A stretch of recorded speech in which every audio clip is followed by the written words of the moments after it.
So hello my dear students, welcome back to my YouTube channel SP study classes पर। तो कैसे हो आप सब और कैसे चल रही है आपकी स्टडी।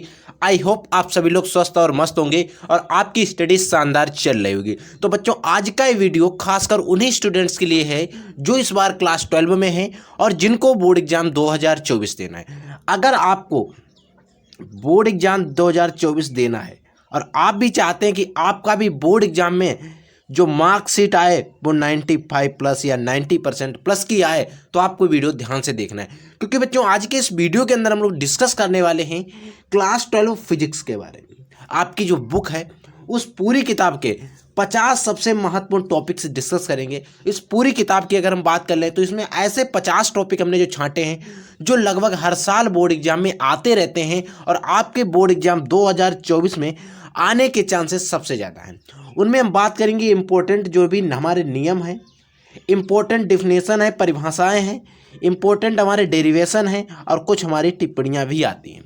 इन सारी चीज़ों पर हम लोग डिस्कस करेंगे, एक एक चीज़ को बताएंगे कौन से टॉपिक पढ़ने हैं, किस चैप्टर से टॉपिक ज़्यादातर आता है। इन सारी चीज़ों के बारे में हम लोग डिस्कस करेंगे। तो वीडियो बहुत ज़्यादा इंपॉर्टेंट है। अगर आपने अभी तक वीडियो को लाइक नहीं किया तो वीडियो को लाइक जरूर कर देना, और अगर आप लोग चैनल पर नए हैं तो चैनल को सब्सक्राइब कर लेना। क्योंकि बच्चों, बोर्ड एग्जाम 2024 की अगर हम बात करें ना तो आपके पास समय बहुत कम बचा है। अब आपको कम समय में आप पूरी बुक तो पढ़ नहीं सकते हो कि पूरे बुक आप पढ़ लो, हर एक टॉपिक पढ़ लो, आप बोर्ड एग्जाम में अच्छा कर लोगे। तो ऐसे में आपको करना क्या है, आपको वो टॉपिक पढ़ने हैं, वो सारे आपको टॉपिक पढ़ लेने हैं जो आपके बोर्ड एग्जाम 2024 के लिए सबसे ज़्यादा इंपॉर्टेंट होने वाले हैं। तो आप सिर्फ उन्हीं टॉपिक को पढ़ लीजिए जो आपके बोर्ड एग्जाम 2024 में आते हैं। आप पूरी बुक आप रहने दीजिए पढ़ने को। आपकी बुक में जो भी सिलेबस है, जो भी आपका सिलेबस कटा है, उसके अकॉर्डिंग हम आपको लिए वीडियो लाते हैं। हमारे वीडियो में वो सिलेबस आपको नहीं मिलेगा जो आपके बोर्ड ने वो सिलेबस हटा दिया है। तो वो सिलेबस हम बिल्कुल भी इंक्लूड नहीं करते हैं। हम आपको वो टॉपिक पढ़ाते हैं जो आपके बोर्ड एग्जाम के सिलेबस में है। तो आइए हम बिना लेट किए हुए वीडियो को शुरू करते हैं और एक एक टॉपिक को ध्यान से समझ लेते हैं। तो देखिए बच्चों, पहला हमारा टॉपिक क्या है, ये कुछ टिप्पणियां हैं, या इनको आप परिभाषा समझ लीजिए। कुछ टिप्पणियां जैसे कि विद्युत आवेश क्या होता है, और ये टिप्पणी आपके बोर्ड एग्जाम में 1 नंबर में आ सकती है। फिर आता है रेखीय आवेश घनत्व क्या होता है। कभी कभी बोर्ड एग्जाम में 1-1 नंबर में सारी टिप्पणियां हमारी पूछ ली जाती हैं। तो पहला टॉपिक है विद्युत आवेश क्या होता है, फिर होता है रेखीय आवेश घनत्व होता है, रेखीय आवेश घनत्व क्या होता है, फिर आता है कूलाम का नियम। इंपॉर्टेंट है, 4 से 5 नंबर में पूछा जाता है और बोर्ड एग्जाम में लगभग आता ही रहता है कूलाम का नियम। ठीक है बच्चों, अगला हमारा टॉपिक है वैद्युत द्विध्रुव क्या होता है, वैद्युत द्विध्रुव आघूर्ण। अब देखिए, वैद्युत द्विध्रुव आघूर्ण को हमने आपको टाउ इक्वल टू एक आपको सूत्र पढ़ाया था, आपको याद होगा। ठीक है, तो आपको वो वैद्युत द्विध्रुव आघूर्ण हमने आपको सिद्ध कराया है, वो आप पूरा सिद्ध कर लोगे। अगर मैं इस वीडियो में अभी सिद्ध कराता हूं तो वीडियो बहुत लंबी हो जाएगी। हम आपको सिर्फ टॉपिक बता रहे हैं। अगर आपको नहीं आता तो आप कमेंट करना, हम आपको सारे टॉपिक आपको विद सोल्यूशन के साथ भी प्रोवाइड करा देंगे। ठीक है बच्चों, अगला हमारा टॉपिक है वैद्युत द्विध्रुव की अच्छी स्थिति और निरक्षीय। आपको दोनों में, अच्छी में भी और निरक्षीय स्थिति में भी क्या करना है, वैद्युत क्षेत्र की तीव्रता का व्यंजक, यानी कि वैद्युत क्षेत्र की तीव्रता को E इक्वल से हम लिखते हैं 1/4πε0 Q/r²। आप इस तरीके से सूत्र कई आपने सिद्ध किए थे, आप इन्हीं सूत्र को इसमें सिद्ध करोगे। ठीक है, अगला हमारा है कि गॉस की प्रमेय, और ये क्वेश्चन भी 4 से 5 नंबर में आएगा गॉस की प्रमेय लिखने को। ठीक है बच्चों, इंपॉर्टेंट है। फिर आता है कि वैद्युत बल रेखाओं के गुण लिखिए। अब हो सकता है 2 गुण पूछ ले जाए और हो सकता है 3 गुण पूछ ले, तो जितने गुण पूछता है उतने ही नंबर देता है। तो 2 से 3 नंबर में वैद्युत बल रेखाओं के गुण आ जाते हैं। फिर आता है वैद्युत विभव क्या होता है। अभी हमने वैद्युत आवेश के ऊपर बात की थी, अब हम बात करते हैं वैद्युत विभव, और ये आपका जो वैद्युत विभव वाला चैप्टर है उसी से टॉपिक है। तो ये भी कभी कभी बोर्ड एग्जाम में पूछ लिया जाता है। फिर एक टॉपिक ज़्यादातर पूछ लिया जाता है, परावैद्युत पदार्थ क्या होता है, जो हम बार बार परावैद्युतांक की बात करते हैं। जैसे कि ये वाला सूत्र था, इसमें हमें यहाँ पर परावैद्युत के होता है, लेकिन इसका मान हम 1 मान लेते हैं तो इसको नहीं रखते हैं। ठीक है, तो ये परावैद्युत क्या होता है इसके बारे में आपको पढ़ना होगा। ठीक है, अगला टॉपिक देखिए, अगला टॉपिक क्या होता है, समविभव पृष्ठ। अब देखिए, अगर ये छोटा टॉपिक हम आपको समझा देते हैं।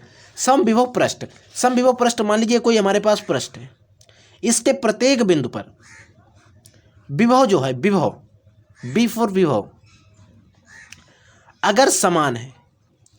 अब अगर इसकी डिफिनेशन, किसी भी काल्पनिक, किसी भी वैद्युत क्षेत्र में खींचा गया वह काल्पनिक पृष्ठ जिसके सभी बिंदुओं पर वैद्युत विभव समान हो, उसे समविभव पृष्ठ कहते हैं। आप इस तरीके से इसकी डिफिनेशन को याद रखोगे। अब देखिए, वैद्युत विभव क्या होता है,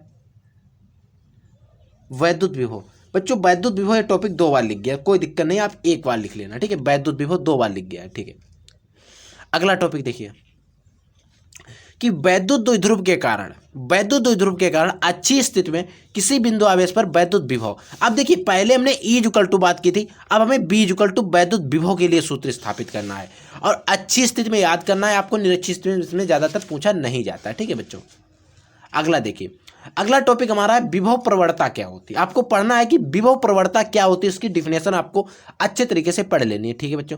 अगला हमारा टॉपिक है संधारित्रों का श्रेणी क्रम और समांतर क्रम, जिसमें हमने आपको सूत्र सिद्ध कराया था। देखिए एक सूत्र आता है C=C1 + C2 + C3, एक आता है 1/C=1/C1 + 1/C2 + 1/C3। ये जो सूत्र दोनों हैं ये बच्चों है समांतर क्रम का, ये है श्रेणी क्रम का, क्योंकि इसमें प्रतिरोधों का उल्टा होता है। तो मैंने आपको सिद्ध कराया, डेरिवेशन भी पढ़ाए हैं, आप वहां से जाकर इनको देखकर सही से सिद्ध कर सकते हो, ठीक है बच्चों। अगला टॉपिक देखिए बच्चों, अगला जो हमारा टॉपिक है वो है ओम का नियम, और ये भी बोर्ड एग्जाम में ज़्यादातर पूछा जाता है, फिर चाहे वो किरचॉफ का नियम हो। ये दोनों आपको याद रखने हैं और ये दोनों क्वेश्चन आपसे जब पूछे जाएंगे तो सीधे 5 नंबर में पूछा जाता है, ठीक है बच्चों।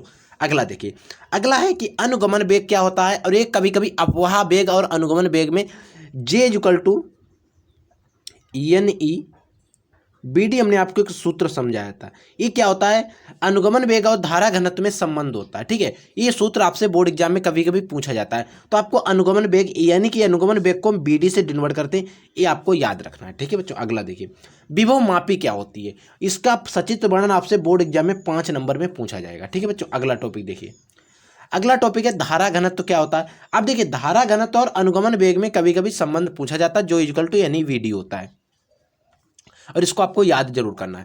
अगला है व्हिटस्टोन सिद्धांत। व्हिटस्टोन सेतु का सिद्धांत क्या है, आपको व्हिटस्टोन सेतु का जो सिद्धांत है उस पूरे सिद्धांत को ध्यान से पढ़ लेना है, ठीक है। अगला टॉपिक देखिए, अगला है बच्चों चुंबकीय क्षेत्र क्या होता है। मान लीजिए चुंबक के चारों ओर का जो क्षेत्र होता है उसे हम चुंबकीय क्षेत्र कहते हैं, और ये डिफिनेशन जब आपके बोर्ड एग्जाम में पूछी जाएगी तो ज़्यादा नंबर में नहीं लेकिन 1 नंबर में पूछी जाएगी, ठीक है बच्चों। अगला देखिए, लॉरेंज बल क्या होता है, ये कभी कभी 1 नंबर में या फिर 2 नंबर में पूछ लिया जाता है, लॉरेंज बल क्या होता है, ठीक है बच्चों। अगला बायो तथा सावर्ट का नियम या बायो सावर्ट का नियम, ये भी क्वेश्चन 4 से 5 नंबर में या फिर 3 नंबर में पूछा जाएगा, तो बायो सावर्ट का नियम आपको जरूर तैयार कर लेना, ठीक है बच्चों।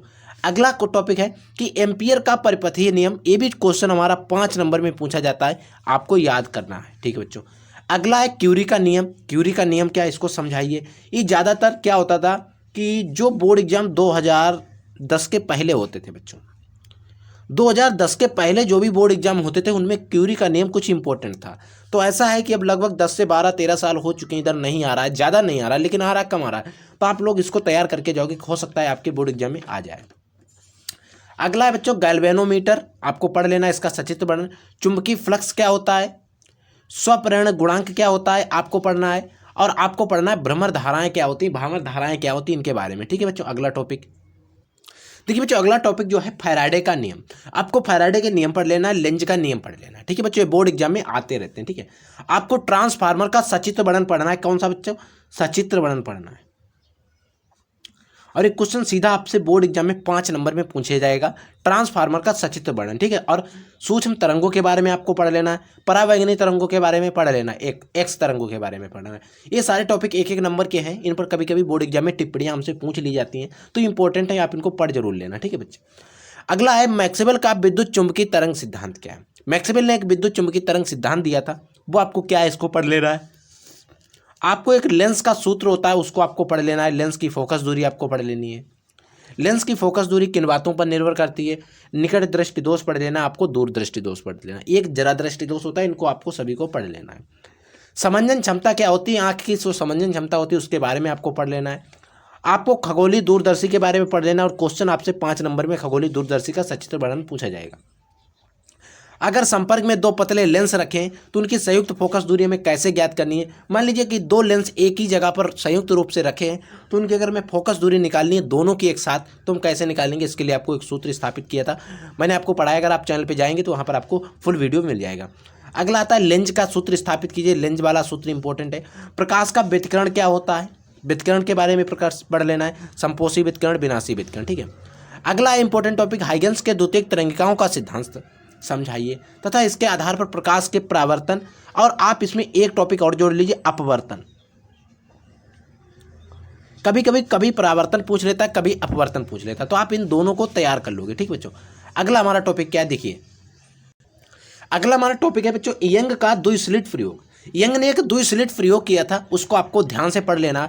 और ये क्या होता है, यंग का द्विस्लिट प्रयोग इतना फेमस हो गया है कि इससे क्वेश्चन जेई और नीट में आने लगे। किसमें बच्चों, जेई और नीट एग्जाम में इससे क्वेश्चन आने लगे हैं, यंग के द्विस्लिट प्रयोग। अगर आप नीट का 2023 का पेपर देखोगे अभी जो हुआ था, उसमें यंग से लेकर 2 क्वेश्चन थे।